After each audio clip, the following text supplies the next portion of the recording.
Netball passing drills. Passing is an essential skill that all netball players need to practice and master.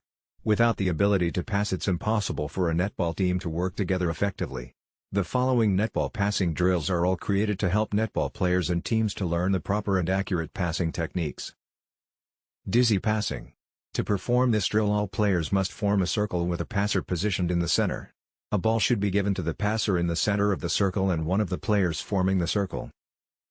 The passer in the middle then passes to the player to the right of the player holding the other ball, and at the same time, the other player with the ball should pass their ball to the passer in the middle. This continues until the balls have gone through 2 full rotations of the circle, after which the passer in the middle is switched for another player. The 4-corner pass.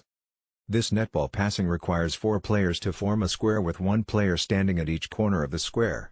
A 5th attacking player is then positioned in the middle of the square with a ball.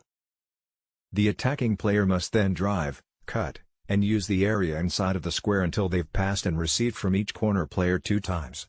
The attacking player may not pass to the same player twice in a row. Fast hands. This passing drill is designed to get players used to making quick passes and helps to improve their reaction time.